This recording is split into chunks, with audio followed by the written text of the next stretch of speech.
ആ രീതിയിൽ ഉപയോഗപ്പെടുത്തണം എന്നാണ് എനിക്ക് പറയുള്ളത്. കാരണം നിങ്ങൾക്ക് ഈ നാടിനെ രക്ഷപ്പെടുത്താൻ ഏറ്റവും കൂടുതൽ സാധിക്കുന്ന ആളുകളാണ്. ചിലപ്പോൾ നിങ്ങൾ ഫുഡ് ബ്ലോഗ് കഴിക്കും, എന്നിരുന്നാലും മൊബൈൽ ഓണാക്കുക, നിങ്ങൾ പ്രതിഷേധം അറിയിക്കുക. ഈ കഴിഞ്ഞ കുറച്ച് ദിവസങ്ങൾ മുന്നേ മലപ്പുറം അങ്ങനെയാണ് ഇങ്ങനെയാണെന്ന് പല ആളുകളും പറഞ്ഞു. അത് ഏറ്റുപിടിക്കാൻ കുറെ ആളുകൾ. ഞാൻ അപ്പോഴൊക്കെ നോക്കുകയാണ്, ഇതിനെ തണുപ്പിക്കാൻ ആരുമില്ല. ഇതിന്റെ മുകളിലേക്ക് മണ്ണെണ്ണ കോരി ഒഴിക്കാനേ ആൾക്കാരുള്ളൂ. നമ്മുടെ നാട് അങ്ങനെ അയക്കുന്നു. ആ സമയത്ത് നിങ്ങളെ പോലുള്ള ആളുകൾ രംഗപ്രവേശനം ചെയ്യുക, ശക്തമായിട്ട് പ്രതിഷേധം രേഖപ്പെടുത്തുക.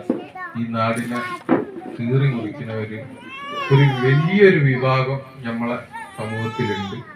അവരെ നമുക്ക് എന്താക്കണം, നാണം കെടുത്തി പറഞ്ഞേക്കാൻ കഴിയും.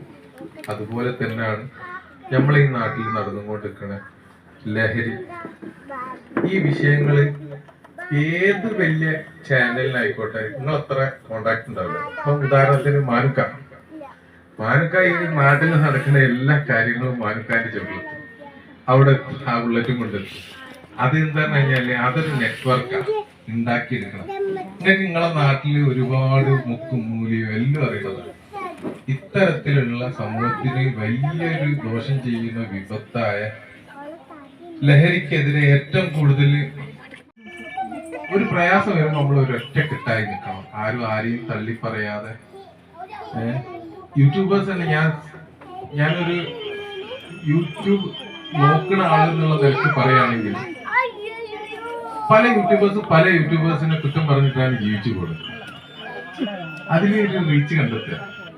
അതിന്റെ ശരിയോ തെറ്റോ ഞാൻ വിലയിരുത്തുന്നില്ല, എന്നാലും പറയാണ് നമ്മൾ കുറച്ചും കൂടി പോസിറ്റീവായിട്ടുള്ള സംവാദങ്ങളായിരിക്കും കുറച്ചും കൂടി സമൂഹത്തിനും നമ്മളെ ഈ ഒരു കൂട്ടായ്മക്കൊക്കെ നല്ലത്. എല്ലാവരും ഒത്തൊരുമിച്ച് നിൽക്കുക, ഇങ്ങനെയുള്ള കൂട്ടായ്മകൾ സംഘടിപ്പിക്കുക, ആശയങ്ങൾ അങ്ങോട്ടും ഇങ്ങോട്ടും പങ്കുവെക്കുക, സഹായിക്കുക. അതാണ് മെയിനായിട്ട് വേണ്ടത്. നമ്മളെ തന്നെ ഞാൻ ഇപ്പൊ ഇവിടെ വന്ന് കുറച്ചു നേരം നിന്നിട്ടുള്ളൂ. ചില ആളുകൾ യൂട്യൂബിലേക്ക് ഇറങ്ങിയിട്ട് വളരെ പ്രയാസപ്പെട്ടിട്ട്, വീട് പോലും ഇല്ല, വളരെ പ്രയാസപ്പെട്ട കുറച്ച് ആൾക്കാരെ ഞാൻ ഇതിൽ കണ്ട്. നമ്മൾ കൂട്ടിച്ചേർത്ത് പിടിക്കുക, നമ്മളാൽ കഴിയുന്നതുമാതിരി അവരെ സപ്പോർട്ട് ചെയ്യുക. അവരെയും ഈ നാടിന്റെ അവിഭാജ്യ ഘടകമാണെന്ന് ചേർത്ത് പിടിച്ചാൽ അവർക്ക് അതിന്റെ ഒരു ഫീലിംഗ് കിട്ടും. അത് ഒരു വലിയ സംഭവമാണ്. നമ്മൾ ഒറ്റക്കാണ് ഒരു യാത്ര ചെയ്യണമെങ്കിൽ ഒരു പേടിയാണ്. പക്ഷെ നമ്മളെ കൂടെ കുറച്ച് ആൾക്കാരുണ്ടെങ്കിൽ ആ യാത്ര നല്ല രസമുള്ള യാത്രയായിരിക്കും.